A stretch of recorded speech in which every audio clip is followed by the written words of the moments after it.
Captain's Log Supplemental. Our survey mission to Fyrax Prime has been nothing if not interesting. Ensign Moreau was performing a routine geological survey when they stepped on some loose rocks and slid down into a chasm and disappeared for hours. Eventually, the rest of the away team found him wandering near his last known location, and he was transported back to the ship for medical attention.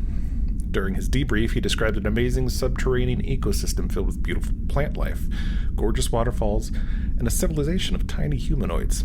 He described in vivid detail what seemed like a chapter out of Gulliver's Travels, in which the little people had tied him down and he had to break free. Upon returning to the site, the away team found nothing like what Ensign Moreau had described, just a patch of furry purple mushrooms that the ensign had apparently slid into. Upon further examination from the science team, it appears that the spores from the mushrooms have hallucinogenic properties. Luckily, the ensign is not experiencing any lasting effects from their trip.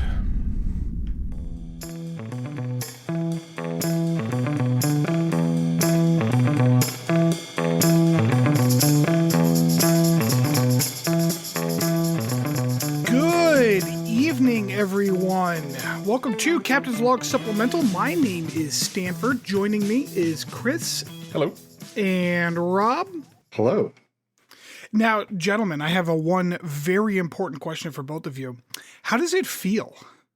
Feels good. How does what feel? Why? How does it feel being actual official podcasters? Oh, yeah, we have an actual episode out in the wild. Out in the world. I actually asked my smart device to play it today, and she found it first try. So nice. Yes. So I met your smart device. That is impressive. Oh, man. Yeah, you're not wrong. So yes, this is our 10th episode, but we wanted to get a bunch of them in the can before we actually started posting them. And then I procrastinated quite a bit. So those first ones we recorded back in 2022, actually. And right now it is, was it May 2023? We now are officially hosted on pretty much every podcasting platform. We're on Apple Podcasts and Spotify. I think we're on the Google one, although that one may be taking a second because Google. So yes, so you can now find our podcast pretty much wherever you find podcasts. And apparently it is tradition to ask everyone to rate and review. So if we could get 5 stars and I'm a 5-star man. This is some good reviews. We do have one review courtesy of my lovely wife. So what are you talking about? That's a complete stranger. We have never met her. All 3 of us are married, so it looks like I did this right. I don't know what your 2 wives are doing. She has an aversion to all things nerd. The aversion to except for Animal Crossing. The aversion to lying through her teeth on a review for us, because that's clearly what we need. So I have been doing a little bit of research, and it turns out that there is no really good way to have podcasts recommended, which is why every podcast always has these rate and review. The ratings do help us get to the top of some kind of list on the various platforms, but basically the only way to really get the podcast out there is for people to share it amongst themselves. So if you like what you're hearing, or if you don't like what you're hearing, send it to a friend or enemy, Who doesn't like to hate listen to things? Come on. Oh yeah. Yeah. That's always fun too. We've all been there. And I realized too, now that I have edited 9 of these things, we never actually gave a thorough description of what we are doing. So I'm going to do that now, since I am in charge tonight. My name is Matthew Ian Stanford. I professionally go by Stanford because there are way too many Matthews in the world. There's quite a few Ians too.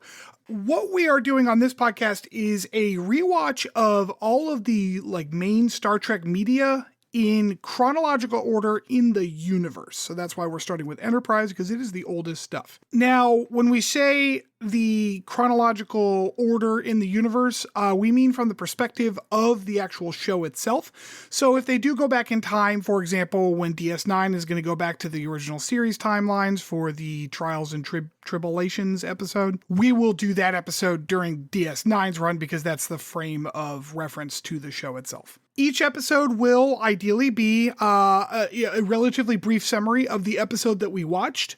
as well. And then the second part will be a deep dive into some topic adjacent to that episode. And then finally, we have our Potpourri section where we do general Star Trek adjacent content, some more adjacent than others, as you undoubtedly can tell already, since we've had quite the variety so far.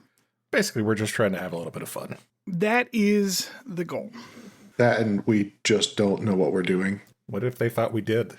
Now you've ruined the illusion. Oh, yeah. It's just clearly we seem like absolute professionals in the episode so far, let me tell you. Yeah. Yeah, I don't know what you guys are talking about. So, with all of that said, let's get this underway. So today we are doing episode 10 of the first season of Enterprise. I never write down the titles because I'm not good at my job. So does anyone remember the title? Oh, Fortunate Son. Wait, this one's Fortunate Son. I do remember that. It is. Mm-hmm. Yes. Okay. Fortunate Son. So we cold open in the jungles of Vietnam. A guitar starts playing. Nope. Sorry. Different Fortunate Son. We cold open in a dilithium freighter. Okay. We're going to throw a football across I don't know, 100 yards or so of empty hold because the gravity's turned down. And this is truly the finest early 2000s CGI that can ever be generated. I thought it was fun.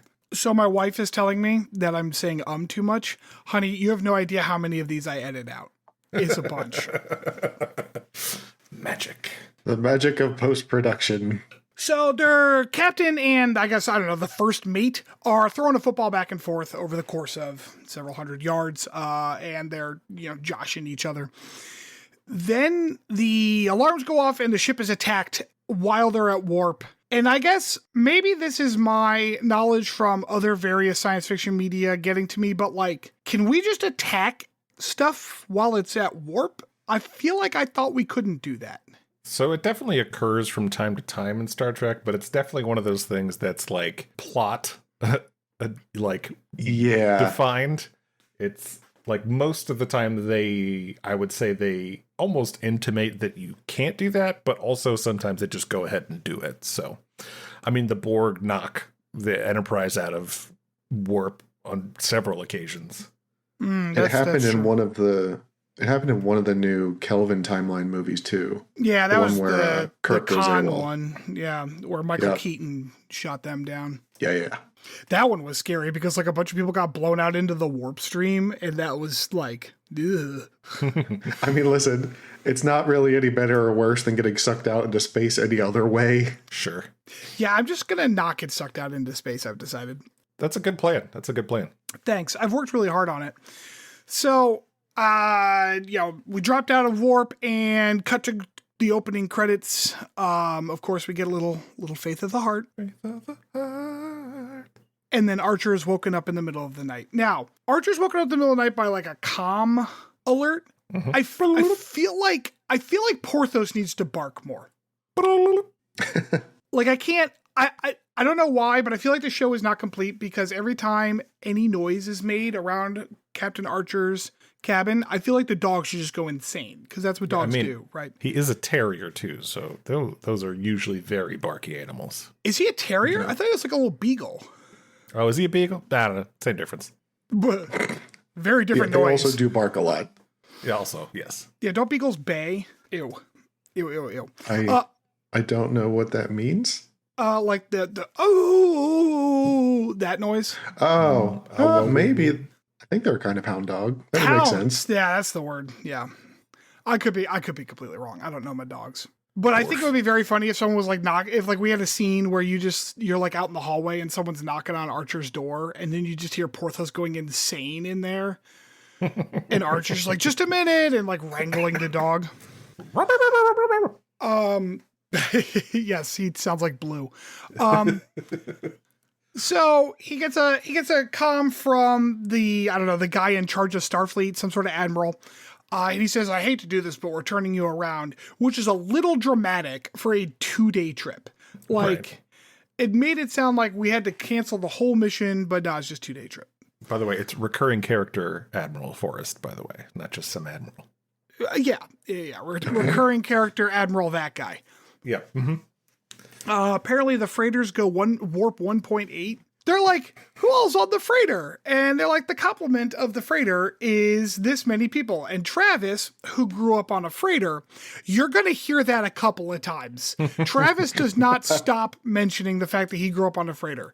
And in Travis's defense, they also always ask him about it. So no, and I don't have a problem with him being the subject matter expert. I get that. I'm just saying, like, we didn't need that line of dialogue in every single scene. Listen, it's his defining characteristic. They need to make sure we remember it.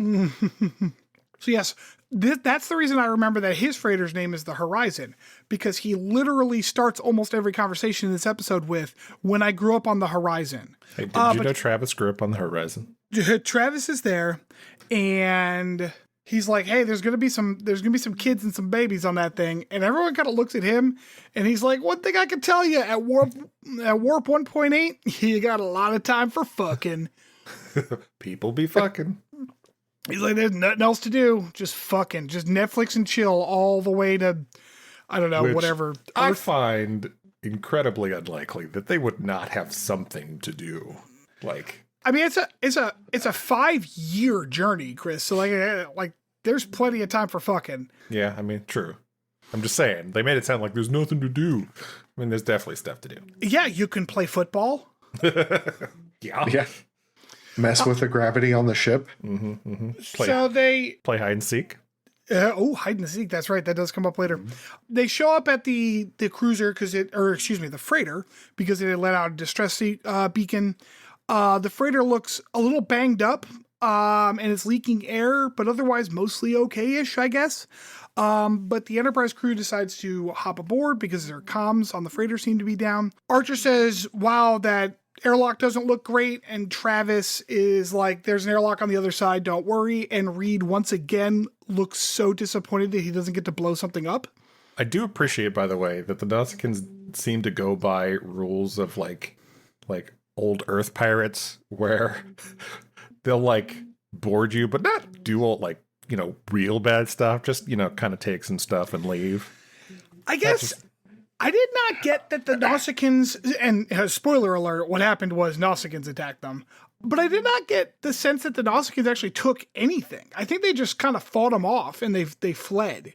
Yeah, I don't think they had a chance to take anything in this round. It sounds like they had in the past, but not this time. So yes, the freighter lets the Enterprise crew know that Nausicaans were a problem, and Archer acts like he's never heard of a Nausicaan before, which, does he not know that Nausicaan piracy is a thing? Because like I knew that, and I'm not in fucking Starfleet.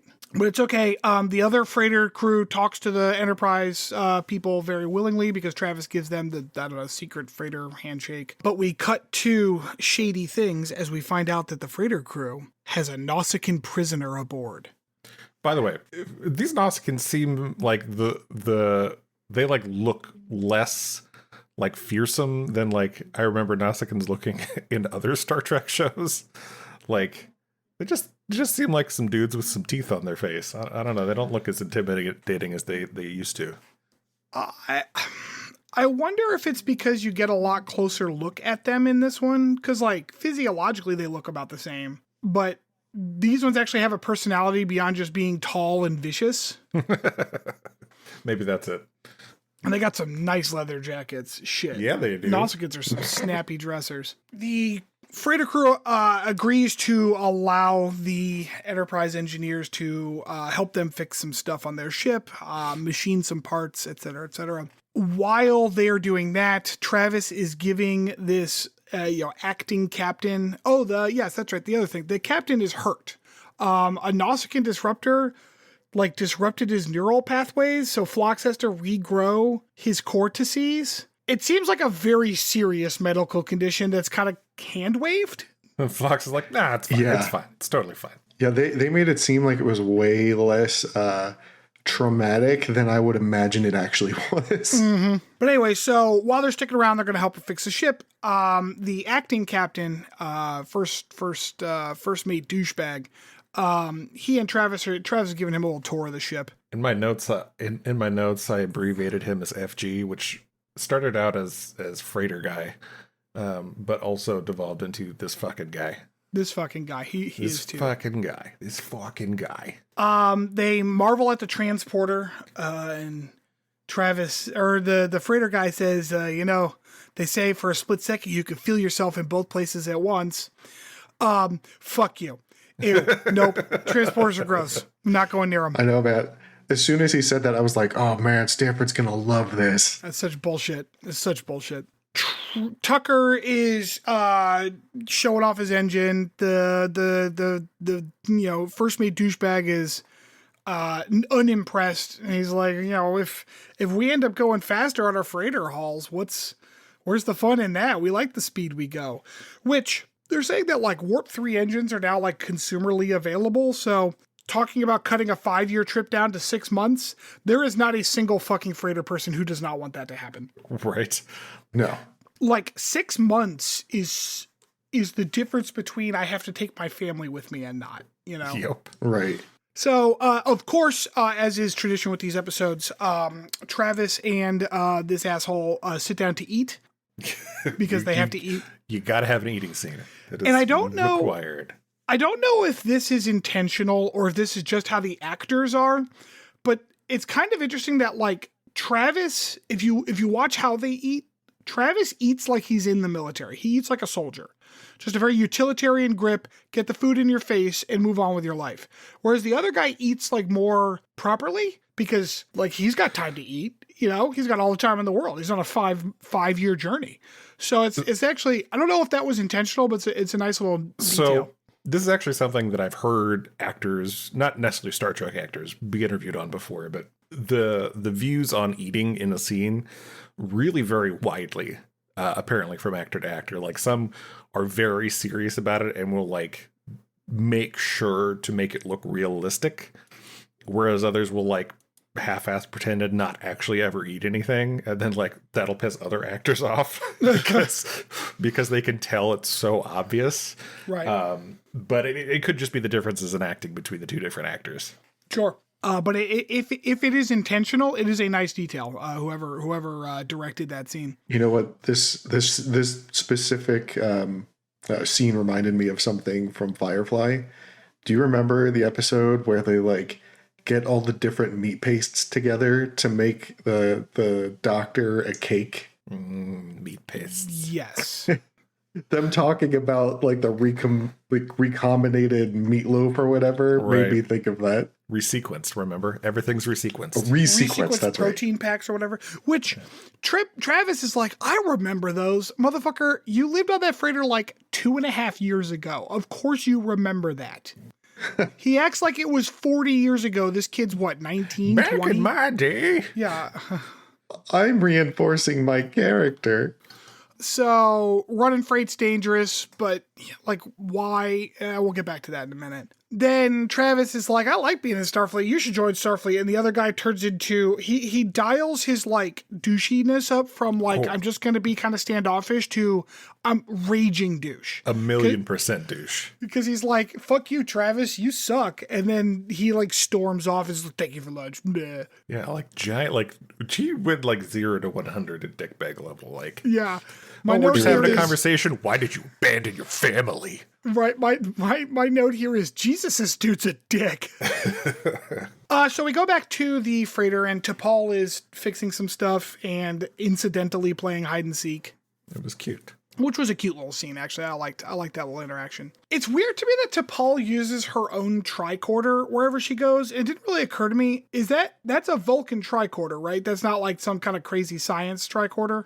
I honestly didn't notice. She uses like a little round one. It's different than the ones the rest of the crew uses. But she's the science officer. Yeah, you're right. You know what? I did notice that in the last episode. I think you're right. That must be Vulcan tech. I find that weird because, like, what's it doing? Because it's got to talk to the computer at some point, right? So is she allowed to know stuff that the other people aren't allowed to know on their tricorders? Because assumedly Vulcan tricorders are better. I don't know. It seems weird that she's not required to use, like, the standard issue stuff. But anyways, her Vulcan tricorder... Oh, sorry, go ahead, Rob. No, I was just going to joke. Like, it's probably like spying on the rest of the crew and just sending things back to Vulcan High Command. Probably. Talked about that a couple episodes ago. Mm-hmm. her Vulcan tricorder picks up a non-Nausicaan, or excuse me, a non-human life sign. Turns out it's Nausicaan. The captain calls in first mate douchebag to be like, hey, your repairs are done. First mate's like, great. And he's like, hey, let me ask you, do you have any non-humans on that ship? And this guy's like, I don't know, some kid's got a skunk or something. And the captain's like, no. We found a Nausicaan life sign. And the dude's like, are you saying we've got a stowaway? And the captain's like, you know that's not what I'm saying. Which, does he? Because, like, that's a good thing. Like, that would be a fine cover. Yeah. Like, oh, shit. Do you mean we got a stowaway? Where do you think it is? We'll go suss them out, you know? Because, like, why wouldn't a Nausicaan hang out on this ship? Why not, you know? But they're like, no. He's like, well, we have a prisoner. And Archer's like, what gives you the right to take prisoners? Which, like, that's a good question that they should all already know the answers to. Because what are the fucking laws out here? It's like the rules at sea. There is none. You just do whatever you want. Right, and that is heavily implied because the first mate's next line is like, Starfleet doesn't have any jurisdiction over my freighter, which is like, okay, that's great. But then Archer, because he's a douchebag too. Right, that's my exact thought. I'm like, oh man, you're a dick. Says, there's one thing Starfleet does have jurisdiction over, and then tells Tucker to rip out all of the repairs they did to the freighter. Which, two things. One, dick move, dude. Dick move. And two, that's not how jurisdiction works. I think that's a crime. And since you're a military warship, it's probably a war crime. It's just like I feel like there's got to be some rule because like they fired off that distress beacon, right? I feel like if you're there to render aid, it's probably not good for you to rescind the aid that you offered them. Well, not even that though. I mean, yes, that's it's certainly polite, if not strictly against the code. But like the guy just says, no, you're not allowed back on my freighter. What are they going to storm in to retake their gaskets or whatever? Like, that's not how jurisdiction works. I mean, in our last episode, we found out they can just beam parts out of stuff. So, you know, there's that. Oh, why didn't they do that? They should have done that. So anyways, shut up. That's why. Fucking goddamn transporter. It fixes so many problems and never It really does. Yeah. Until something is magically interfering with it, at least. So anyways, after the douche competition, first mate douchebag, like, I guess he kind of backs down. He's like, all right, fine. And he's like, the Nausicaan's in there. And then they just walk in completely trusting this guy now, like 100%. I was going to say Q Admiral Akbar. It's a trap. It's a trap, yeah. And T'Pol's like, turns on her little recorder. It's like, I'm picking up one biosign, but there's no Nausicaan in sight. It's like, I'm reading one biosign, but it's just that scrawny little schmuck over there with the laser. Because he just kind of steps out. I was like, hi, guys. What are you guys doing? And then the least exciting firefight ever put to film happens. Oh my god, right? It's like that and like the ship firefight later. It's like the most boring sci-fi firefights I have ever seen. This is like the phaser Star Trek equivalent of like Alec Guinness and Darth Vader just kind of old man sword swinging lightsabers at each other. It's just slow and painful and crappy. This kind of reminded me of like, you know how you go back and you like rewatch old Star Wars movies and like now the new ones, they're like just drifting through space and doing crazy maneuvers like that. That kind of reminds me of this.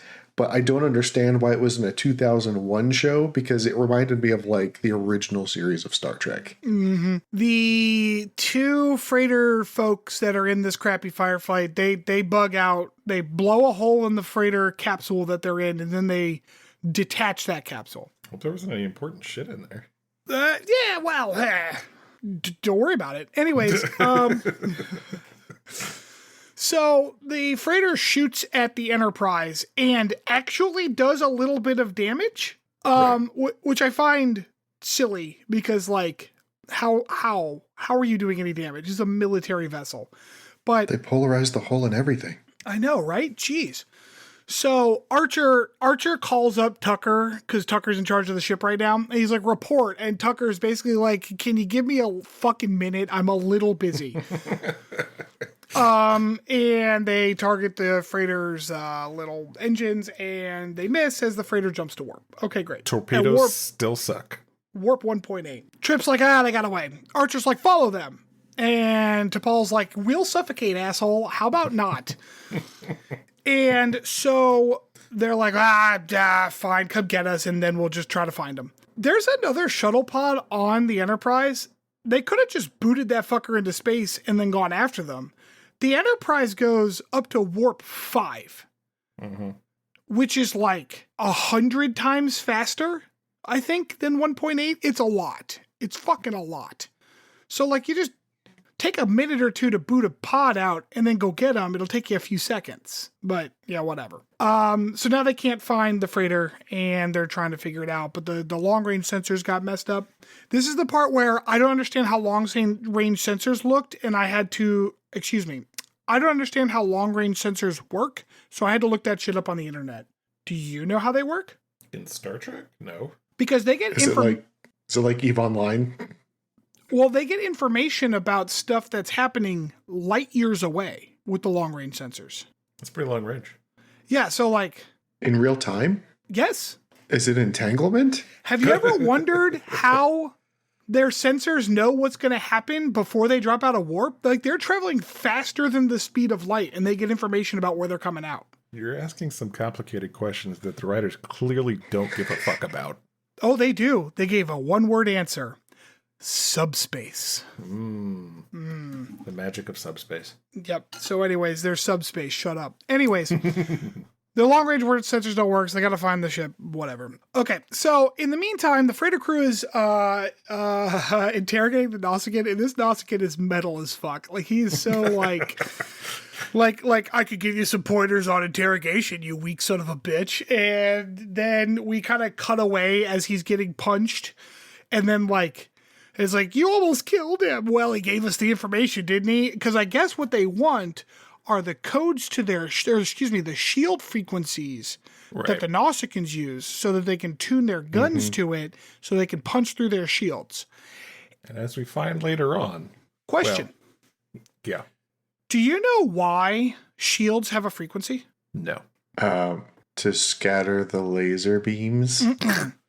No, because why wouldn't you just keep the frequency rotating as you go? There's a reason that they have a specific frequency. And that is? To tell friend from foe? Teleportation and phaser fire. So that you can shoot out of your own shields. And so you can teleport out of your own shields. Okay? Okay. I don't have any reason to see why the Nausicaans need either of those, because they were firing phasers. They were firing, like, I don't know. I guess it might have been plasma. I don't know. The lore here is not very clear on whether or not you can, like, I guess you can frequency plasma, because those are not phaser cannons that the freighter is using. They are plasma cannons. So I guess we can do that now, which is interesting. But anyways, the Nausicaan clearly lies to them. Like, there's no question that the Nausicaan just fucking made some shit up. But these humans are idiots. Yes, much like in the real world, torture will give you information, but it is most often not accurate. Okay, so they kind of gear up to go fight this Nausicaan ship, and we cut back to the Enterprise where Travis lets everyone know that he grew up on the horizon. And then he goes into the captain's quarters to talk to him about, like, what, kind of what's going on. He asked for... Oh, go ahead. I say Archer is smug as fuck in this scene. 100%. And this scene starts with permission to speak freely, which is not a real thing, by the way. The military does not have that phrase. Like what are we doing here? He is an officer talking to the captain of the ship about the plan of action and his kind of hang-ups about it. That is 100% normal, expected military conversation. Like, if you have an issue with our plan of action, you need to tell me about it. I might tell you to stow your issue and move on, but, like, you still need to tell me you have an issue, okay? That's what officers are for. Archer's like, human nature isn't driven by revenge. Have you met humans? Like, this kind of is. It ranks real high up there. Fucking's up there, too, but Travis already covered that one. True. Any other orders of mine you'd like to question? He didn't actually question any of your orders, but whatever. So we cut back to the freighter. The scrawny little asshole is flying the ship, and he's real nervous about it. He does not like what's going on. They find the Nausicaan ship. They're about to shoot at it. It ducks behind an asteroid. They drift the freighter around the asteroid. And lo and behold, there are 2 more Nausicaans in an asteroid base. And as an aside, asteroid bases in every single media are cool as shit. Yep. They're like the treetop village of sci-fi. Like fantasy gets treetop villages, sci-fi gets asteroid bases. They're so fucking baller. Yeah. Well, I mean, you saw the Nausicaan's jacket. Of course they have a cool-ass asteroid base, man. Come on. Yep. It's shaped like a skull. I bet you they got space Harleys in there, too. Space, like choppers. the pilots of the Nausicaan, like the pilot stations of the Nausicaan ships just have those handlebars up to the ceiling. Exactly, yeah. Really bad on your shoulders. The 2 other ships power up, and they all just beat the shit out of this freighter. This freighter has no chance. The Enterprise shows up and is like, hey, stop shooting at them. And they're like, no. The Nausicaans are like, we're going to board that freighter and take our mans back. So they get on. The freighters are like, hand out weapons. Let's get this show on the road. They go into a corridor and set up to shoot at the Nausicaans who are coming in. They make sure to close the door directly behind them for a reason I cannot understand. Like, why would you cut off your own retreat access? And then they ended up on it anyways. It's okay because the Nausicaan guns are apparently set to just inconvenience because they shot that one dude and he just kind of fell over. But he's like, I'm okay. All right. Enterprise. Yep, go ahead. No. I was just gonna say they're just they're older tech. They don't hurt as hard. You don't just vaporize people instantly. The Enterprise shows up. Apparently 200,000 kilometers away from this conflict, and they put it up on the screen. That is a good ass camera. That thing zoomed in 200,000 kilometers. Like it is a nice camera. Best motherfucking camera. The freighter people lock themselves in a cargo hold with the Nausicaan prisoner. The 3 Nausicaans that invaded the ship are going to use their hand phasers to open up the door, like a welding torch or whatever. This is a great strategy until the camera cuts to what they're doing, and all 3 of them are shooting a different spot on the door. Look, okay, the Nausicaans. They're pirates. They just got cool jackets, space Harleys. I think the reason that they have so many teeth is because they can't see very well. So they're just like, push something against your face, you'll eat it eventually. Archer's trying to talk the Nausicaans down. Travis will not shut the fuck up. Travis, do your job. But now Archer's like, yeah, go ahead, Travis, give your speech. They give their speech. Reed acts like a badass, even though he's really not. He's like, their ships are no match for our torpedoes. The British torpedoes accent that have never done anything yet up to this point in the series. Yet to work. Anyways, Archer's giving some heroic speech, and the firefight continues. A better firefight, because this one's got Nausicaans involved. Mm-hmm. Travis interrupts everything, and then goes, sir, with your permission, motherfucker, you already interrupted. Like, what? You didn't need it a second ago. Travis gets up to give this speech, because, like, the best speech given is, like, pacing around the bridge. But, like, he's the only pilot. So they're literally being shot at, and Travis is not doing his job. He's just walking around giving a speech. Yeah, I mean, apparently the Nausicaan ship weapons were pretty weak ass, so, pretty shitty. Which, to be fair, like, they're trying to pirate. They're not trying to, go to war, but whatever. Anyways, it works. They get their dude man back, and everything's happy. And then the old captain on the freighter wakes up, and Archer's there to greet him in the med bay, which is apparently in the ship's gift shop. I was looking at the back and I'm like, what is happening here? Yeah, there's like decorative travel mugs and like branded like cups and things behind them. I don't know what is happening in that med bay. Dude, no, that's what they pirate. Oh, yeah. They just steal mugs from all the rigs. Sweet merch. Yeah. The freighter captain's like, hey, you want to get some liquor on? And Archer's like, no, I'm on duty, with a clear expression saying, no, I want to get some liquor on. I would much rather drink. The captain, like, Archer's like, we can take your your first mate douchebag back with us. And the captain's like, no, we'll take care of him. I think the best way to handle this situation is to punish him for the next 2 years as we go back to home. Like that's definitely the way to handle this. Captain's like, you sure you don't want to get liquored up? And Archer kind of is like, no. And then he leaves and the credits roll. All in all, not a great episode. It's a perfectly cromulent episode. Something very important happened in this episode. I don't know if you guys picked up on it or not. Clearly, we did not. I think this is the first episode where the captain says the thing. What was the thing? Which thing? He had a captain's log supplemental. Oh, how did I miss that? How did we miss that? It was right before he goes to chase the freighter after they warp off. Although, if I recall correctly in this show, and to be pedantic because that is our job, I believe in this show it is called a Captain's Star Log. Because, like, he might have another log that he keeps at home, but this is his star log. This was the mulch guy and he keeps in his pocket? He does. He pulls that bitch out. Did you see it? Uh-huh. Yeah. He, like, wrapped a moleskine up when Travis showed up. So, all right. That ran a little longer because of our intro stuff. So, we need to take a little break, and we will be back in a minute.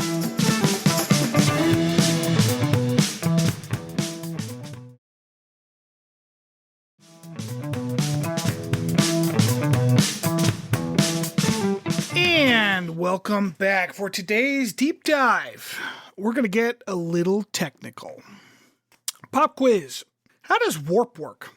Like, how does the warp drive work?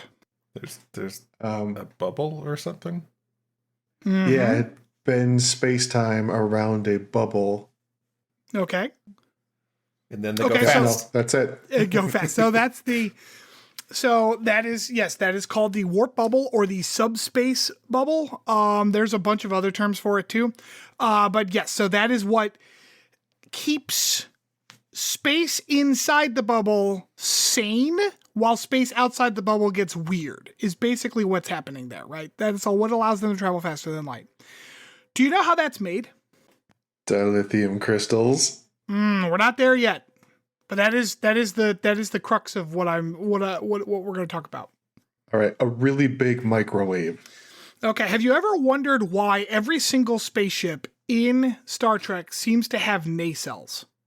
Like, even the alien ones all have that general concept. I don't know that that's necessarily true though. I mean, some of like the more similar in origin ones do, like the Vulcans, the Romulans, the Federation ships for sure. But like the Borg, the Ferengi, the Cardassians do. The Ferengi do. The Cardassians do. They're tucked up underneath the, I don't know, what like the stingray looking things. They're like up underneath, down back by the claw. Oh, okay. The Borg, you know, they got so much shit going on in their cube. I assume they're in there somewhere. Yeah. Plus, they travel by transwarp conduit too. So, but that's not how they also warp. Transwarp conduit just gets them place to place faster. Yeah, spoiler for Voyager. Anyways, inside the nacelles are what are called warp coils. So a warp coil, as far as I could tell, uses a verb I've never heard before. I'm not sure it exists outside of Star Trek, but it requires densified metal alloys. I don't know if densifying is a real process, but we have densified these specific alloys in order to make them so dense that and so tightly wrapped, kind of like like an electronic resistor, that when we put power through it, it creates gravity in effect. Okay? That is what a warp coil is, because you hear the term warp coil all the time. The warp coils are these big metal discs that exist up in the nacelles. Okay? Power into the warp coils to generate enough fake mass to allow you to create a subspace bubble. Okay, great. Okay. So that's why like Romulan ships use like a basically miniature black hole. They use that to create it instead of the traditional warp. So I have another question though then. Well, hold that thought, Chris, because we're going to get back to that. But go ahead, Rob. So part of the problem of faster than light travel is that the more mass something has, the more energy you have to feed into the system. Ah, yes, very good. So if you're pumping more energy into those coils to generate more mass, wouldn't that make you move slower? Well, so it's not real mass, it's fake mass. It's like subspace mass. Oh, okay. But basically what it's doing is it's allowing you to create that warp bubble because space thinks you're heavier than you are. So the energy, yeah, in kind of loose terms, so the energy you're using to move yourself is moving you faster because space is letting you do it. Does that make sense? Because what's happening is that like you're not actually moving faster than light, you're bending space faster than light. That's what warp means, to warp space around you. Okay. So that's how they get away with it, right? And this is of course all pseudoscientific nonsense, right? I was gonna say this all makes sense in a bullshit sci-fi kind of way. Right. So anyways, but you've got a point. This takes an incredible amount of power, okay? And that's where we get to the plasma conduits, okay? You'll probably there's something called an EPS, which is the electronic plasma system. Okay. You'll hear things throughout the show about like EPS conduits Yep. and EPS taps and shit. So basically they've created some kind of highly energy intense plasma, which, plasma is a state of matter that they are funneling through these hoses basically in the ship. Now, some of those hoses go up to the nacelles, power the warp coils. Other hoses go throughout the ship and they are converted to electricity locally, which I suspect might be why all of their stations explode. Yeah. It's like we decided to use helium or hydrogen as the fuel source. Right. So I guess like in theory, the plasma is a very efficient way to transfer energy from one point to another. So instead of like creating all the electricity back in engineering and then just running coaxial cables up to the front of the ship or whatever, they have these hoses of just fucking ultra energetic plasma running throughout the ship. Now, there's not a lot of good science here because apparently they can siphon off plasma into just a plasma barrel and use it elsewhere. I don't think they know what plasma is. It's plasma. Yes, so there are literally barrels in some of the shows that are labeled warp plasma, which is the stupidest label I could ever think of. Gonna crack open that warp plasma barrel and dump it in the engine, man. It feels very much like I have to cap off my headlight fluid. Like, okay, so we need a lot of energy, and we need it as fast and as close to, if not already created in plasma form as possible. How do we do that? How do we create highly energetic plasma? With more energy? So this is where the antimatter comes in. The matter-antimatter reaction creates highly energetic plasma. That is what it is doing, okay? So... Okay. The reason that we need dilithium is because dilithium does not react to antimatter. I think there are a few substances that have this property supposedly in the Star Trek universe. This is the one that is easiest to find, although it is still pretty rare. But because it does not react with antimatter, it is used as a way to control the matter-antimatter reaction that inside what is known as a dilithium matrix. Okay? Now, Chris, you pointed out that the Romulans use a singularity. Right. The singularity does not create the warp field. What the singularity is doing is generating power to make the plasma to power the warp coils. Gotcha. They still have coils.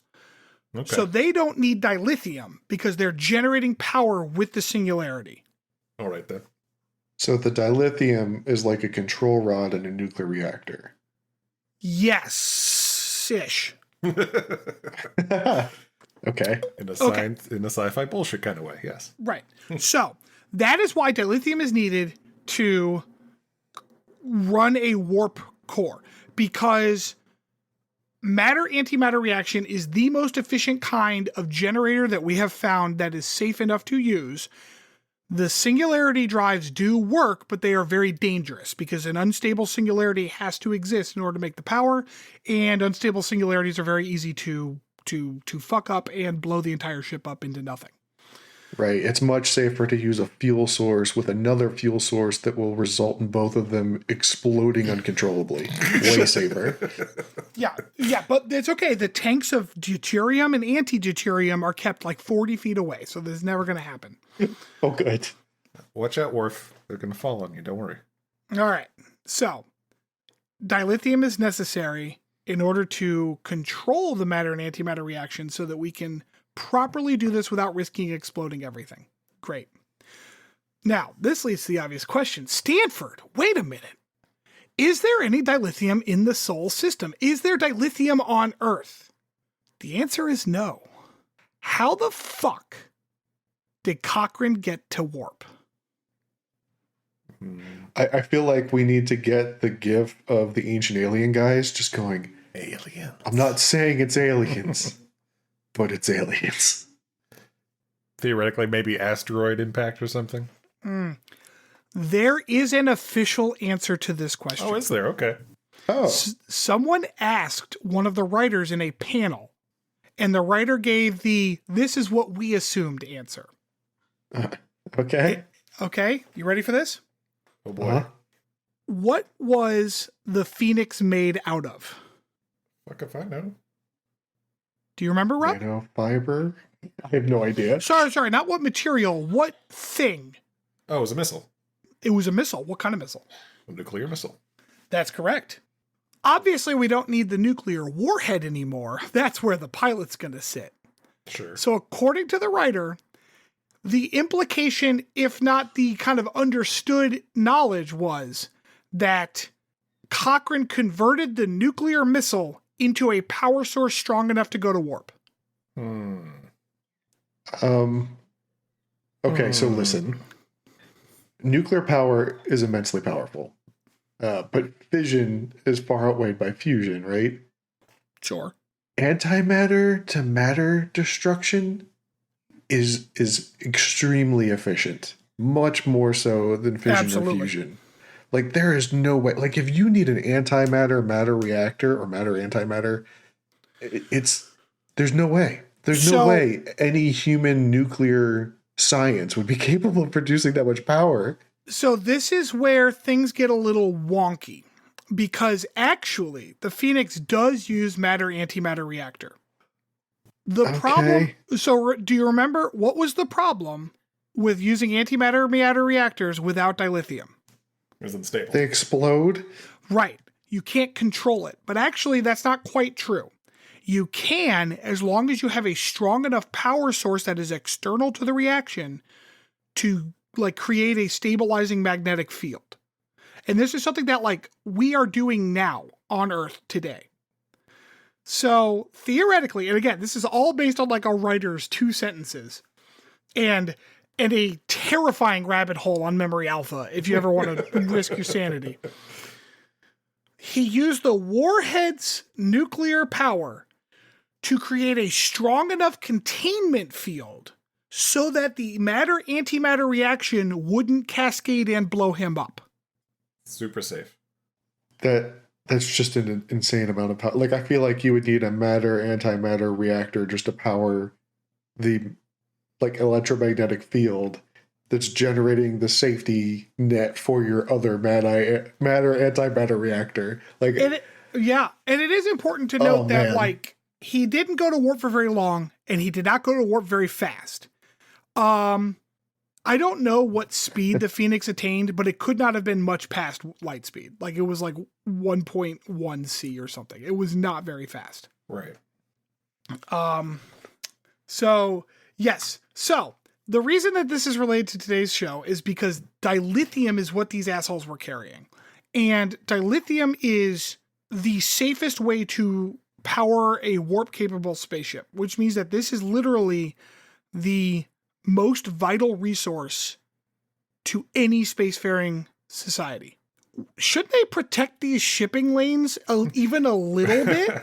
Yeah, before we got into all this, like even discounting the actual cargo, I'm like, shouldn't there be some type of like protection that is being granted to these shipping lanes? Like, Nope, the Starfleet's like, if we don't get our dilithium, fuck you, but also good luck. Maybe it's just rare inside of the Sol system, but it's common elsewhere. No. Like, has that been commented on? Nope. It is not. It is not in Sol at all. The closest source of it is, I don't remember where, but like it's like several light years away. It is an extremely rare substance. Okay. Yeah, I don't know then. Yeah, it's just one of these things where it's like, now that you know how a warp drive works, you'd think that like Starfleet would protect this a little better. never. Just a little better. Anyways, that was the rabbit hole I went down while looking up stuff about this show. I need that old like 90s "the more you know" star to come across the screen. Yeah. So now that we have this baseline understanding of how warp drive works, I need everyone to carry that forward as we continue watching this show, because according to Memory Alpha's wiki page, nearly everything I said gets violated in some canon way. Yeah, that makes sense. Because apparently we can't keep our fucking notes straight. If you want to really infuriate yourself, try figuring out how fast warp speed is, because it changes episode to episode on the same show. Yeah. Well, I don't think we discussed this before. When there's so much content and so many different writers, they'll just make up whatever shit makes their story work for the episode.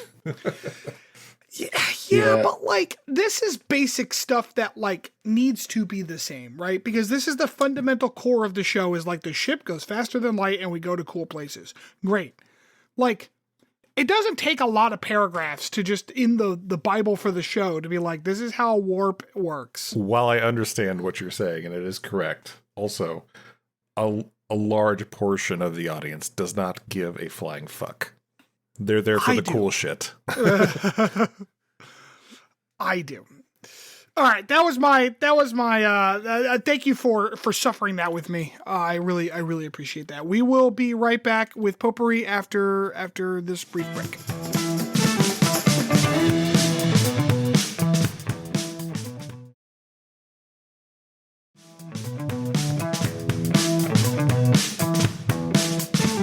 All right, welcome back, everybody. So for this week's Potpourri section, this seems like as good of an episode as any to tie this topic into. I feel like the writers in this episode went way out of their way to kind of recover a little bit of the Enterprise's reputation. So as you pointed out earlier, for most of the series so far, we've seen the Enterprise really struggle against the tech from other civilizations. This is the first time so far that they've been in the opposite situation, right? And they had a chance to flex on some noobs, also on friendlies, as it turns out.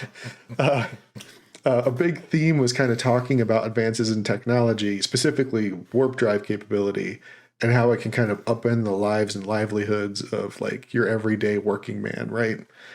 So from like a sci-fi literature standpoint, right? I guess my question to you is, which Star Trek series do you think does the best job of textbook science fiction? And to give you a little bit of a definition, like Isaac Asimov, according to Wikipedia anyway, had a quote that said that science fiction can be defined as the branch of literature which deals with the reaction of human beings to changes in science and technology. And Stanford, I know this is a topic that you are passionate about, because that definition plays heavily into what you interpret as science fiction. So, of all of the series, which would you say fits that definition best? So, do you want me to fit that definition or what I define science fiction as? Because I'll lose all of our audience right now by saying Isaac Asimov is a hack. I mean, that's fine. That's fair. You can go by your own definition of science fiction. I think that's fair in this case. And I think like the point of it is, and the fact that Asimov uses that as his definition really is very telling. The purpose of science fiction is not just to like, what's humanity's reaction to technology and science? That is a that is a very naive and kind of milquetoast definition. The purpose of science fiction, the real goal of it, is to be used as an analytical reflection of humanity and the society we currently live in. That's the purpose of science fiction. So anyone can write a story about like, wow, these humans have a laser now and it hurts a lot. Like whatever. But no. How does the story about the laser hurting inform our lives today? Right. I think honestly, I agree with you, Stanford. I think certain pieces of science fiction will use the lens of technology more than others. Like sometimes it's, how do I put this? It's more of a focal point of the story than others. Whereas it is more so closer to Asimov's definition of how does this piece of technology affect humanity? And I guess like there's a fairly important distinction to be made as like science fiction as setting and science fiction as genre. And like, I always like to define science fiction as a genre because a lot of people talk about this when they're talking about like Star Wars. Is Star Wars science fiction? Well, I mean, it's got lasers and spaceships and stuff. That's the setting. The themes of Star Wars are very like fantasy and heroic and like in ways that don't really make it science fiction as a genre. So when we tell a story that happens to have technology, even if the technology is central to the plot, unless that the theme of that is reflective of the kind of general humanity or society or in some way, shape, or form, the human experience. Without those themes, then it's science fiction as setting. It's not really the genre anymore. That's fine. Because and so that's where I think there is that distinction. And Isaac Asimov has written a lot of shit. And a fair amount of them are just science fiction as setting. He tells a story that happens to be science fiction. Like that happens to have robots or whatever in it. And that's fine. Isaac Asimov's harder stuff that does it as a genre, things like Foundation, iRobot actually isn't too bad as far as this is concerned. Those kinds of books, they are more about, kind of the society and humanity and our struggle as a species in a way that his other stories like Nightfall and I forget the rest of them. I don't really care for Asimov, even though I have read a few of them. Don't really do. So which definition do you want me to use, Rob? I would say your genre definition. Okay. Do you have an answer, Chris? Do you want to go first? What was the question? So which Star Trek series do you think does the best job? Okay, yeah. I mean, come back to me if you have an answer in mind, Stanford. Jesus, I already deflected to you. Would you like me to give you my answer? Yeah, let's start there. Yeah, let's do that. Then we can just make fun of you and call it a day. A lot of this is heavy bias, and I have not watched all of Discovery, so I don't know if it changes later on. Don't worry about Discovery. I also oh god, I haven't finished Enterprise yet either. But out of everything else that I have watched, I would argue The Next Generation. And specifically because when I was asking myself this question, one episode in particular came to mind. It was The Measure of a Man, where they have that whole court case about Data's right to self-governance. Stanford. And yes, it is a very heavy-handed episode, but there are tons of other episodes in that series where, like, the human condition is a major focal point. The Measure of a Man is like, hey, have you heard about subtlety? Nope, fuck it. Like, holy shit, that episode. Hey, man, it's a good episode. It's not bad. It's all right. It's one of the better Next Generation episodes. I feel like that's around the time where the show really came into its own. What season was that even? I think it's the second season. Okay. Second or third, yeah. So do you want, so that's interesting because like I'm trying to think of the shows as an overall show. I didn't think about trying to do specific episodes because I think I would be willing to be generous enough to suggest that like I bet all of these shows had at least a handful of episodes Right. that are like firmly like good sci-fi in Right. terms of the genre. Oh yeah, Because definitely. I could probably think of one or two from every series. But as a whole, like as an overarching theme to the show itself, ah man, I might have to say DS9. That was going to be my second option. I think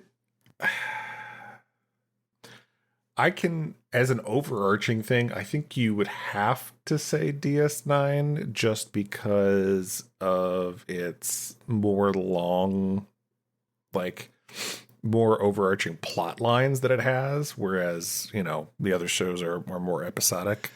Like, even Voyager Sure. is more episodic than DS9 was, I would say. Even though, you know, in Voyager you have a kind of the overall story of trying to get back home. Right.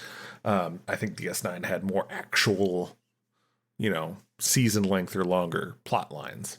And I will Yeah. I will say DS9 rises to the top of that, you know, kind of milk jug there for me because and prior to the Dominion War stuff, because the Dominion War stuff, DS9 turns into standard like I don't know, military fiction. It's typical war stuff, whatever.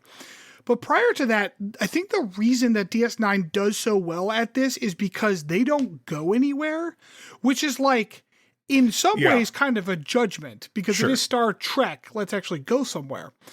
But in other ways, like that allows them to take what would normally be reserved screen time for like, let's show off this weird planet, or let's explain this bizarre ass phenomenon that's in this nebula, or, you know, oh shit, a star's blowing up.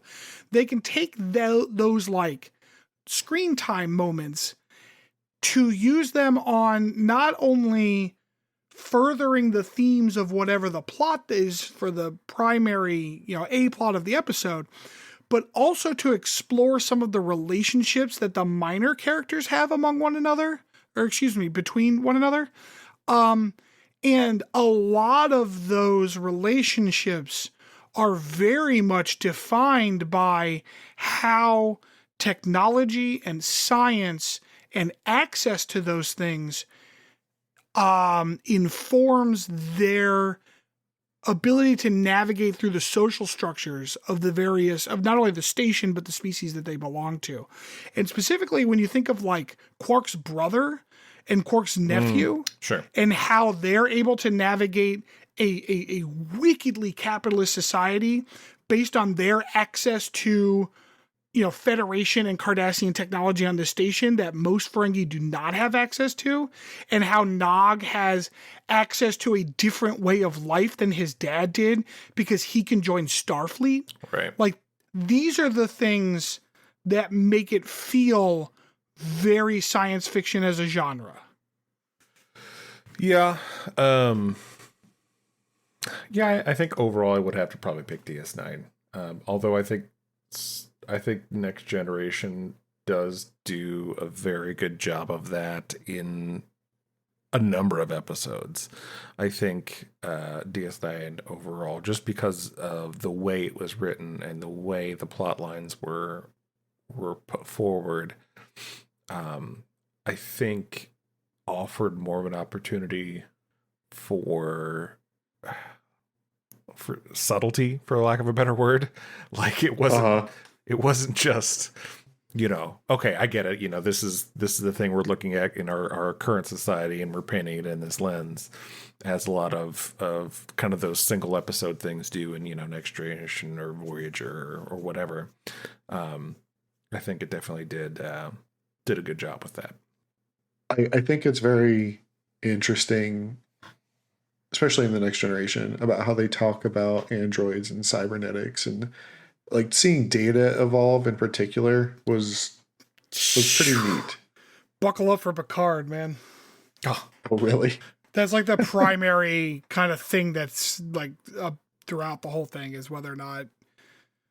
Well, that's the first season more than anything. But I say first season, and then they dip into it a little bit in the last season. And then they go off the fucking rails with it because Picard, Jesus Christ, that show. Although I will give it to you with DS9. DS9, incidentally, it has my favorite bit of conversation in all of Star Trek, where Quark tries root beer. Well, I guess he had it before. You know what I'm talking about. I do, yes. Yeah, yeah, that's a good one. No, yeah, it's right.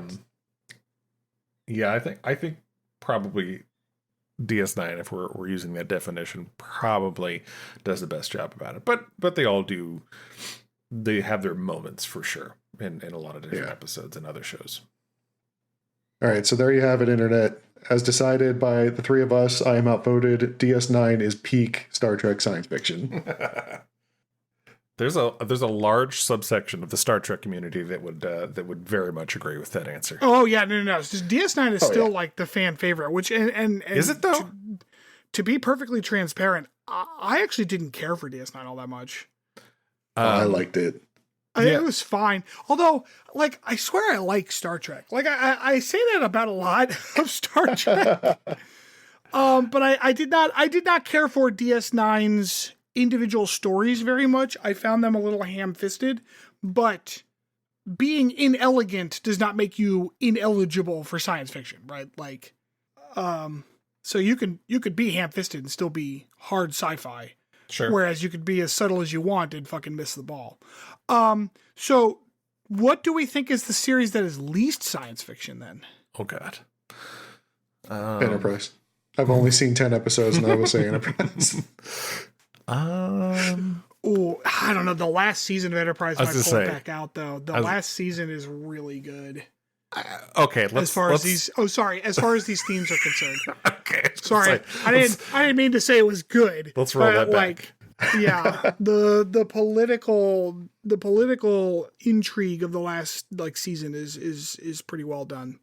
I don't know, the worst. Jeez. It might be Discovery. Yeah. Maybe. Especially early Discovery. I'm not sure if later Discovery, if the future Discovery, because that one might start getting better. But early Discovery, even their attempts to talk about technology, they have access to a piece of technology that literally no one else in the universe has access to. And all we do with it is watch Michael go do stuff. It's not talked about. It's not, there's no implications that are discussed. That's not fair though, because they do have the entire moral dilemma of basically abusing a tardigrade. A giant tardigrade, but a tardigrade. Yeah, then we quickly switch to abusing a human. Yeah, I don't know. I don't does that count?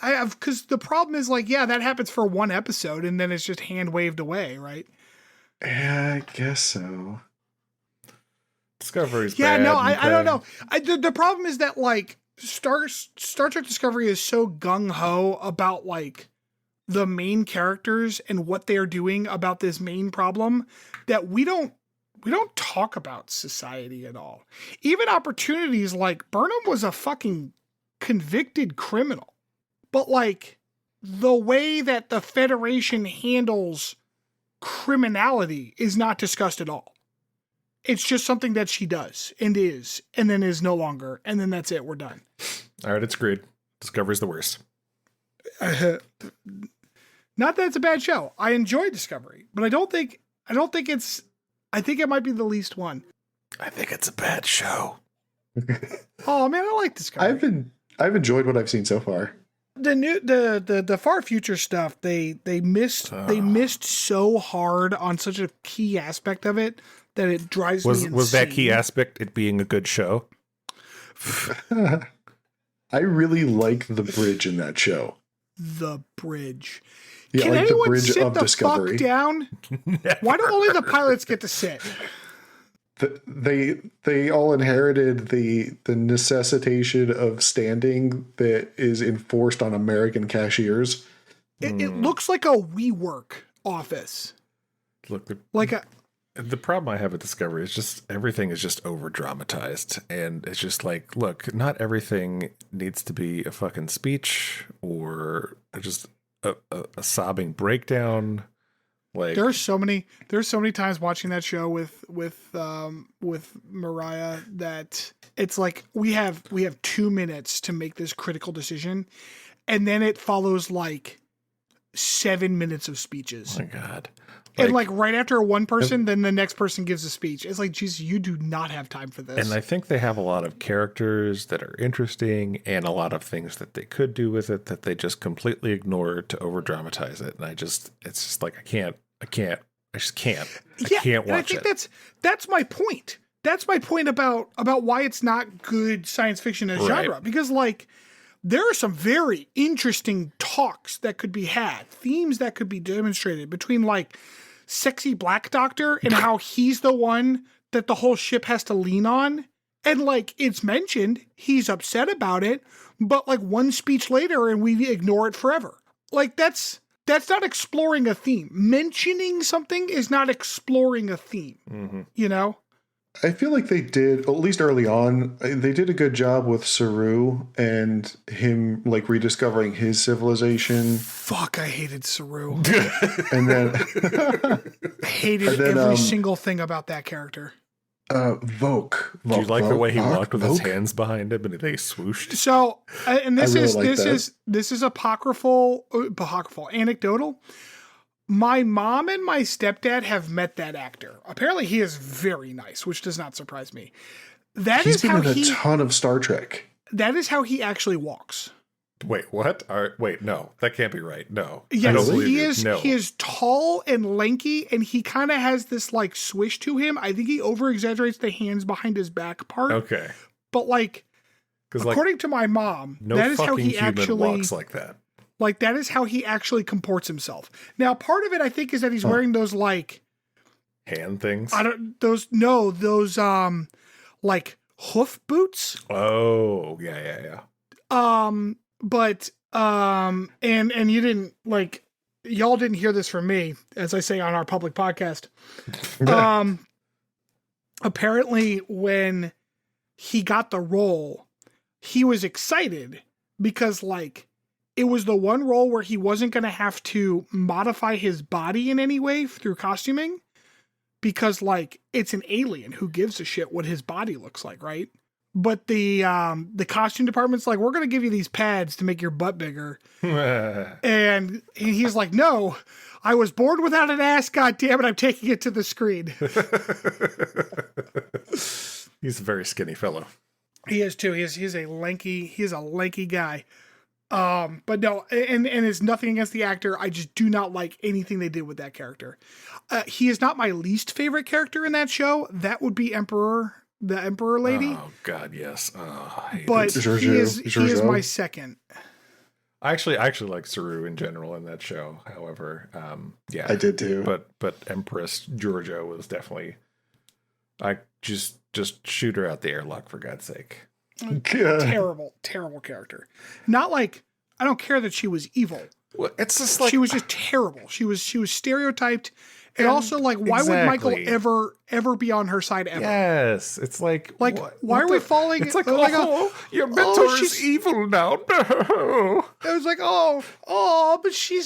but the space Nazi's got a nice side. No, she's a fucking genocidal maniac. Punch that space Nazi in the face. Fuck.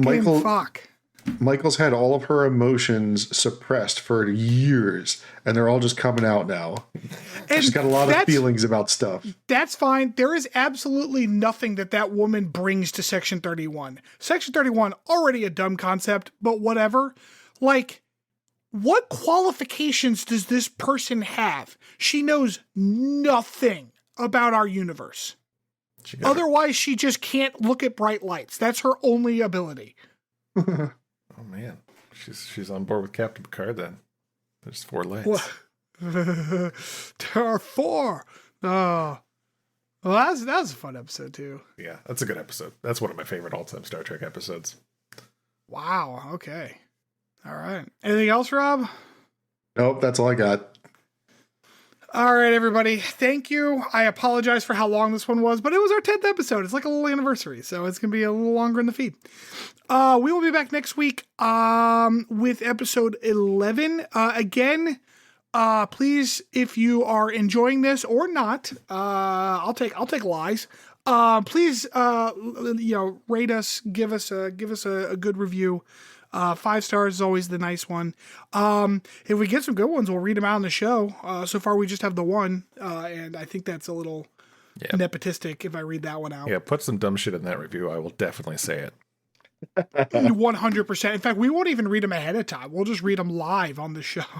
Yeah, oh man, absolutely. one day when we're really popular, we'll just like list them as the scroll at the end of each episode in the video episodes. We gotta do the thing where like if we get like 100 5-star reviews, we just do an episode of just reading all of them. Yeah, If we get enough, man, I want to do a Q&A episode. Like I got all kinds of plans for when we actually have people listening to this beyond the 5 that downloaded the last episode. Anyways, yes, so you can find us on any old podcasting app, and feel free to drop us a line in our email or on Twitter. Those details are always at the end of the show. So thank you and good night. Bye-bye.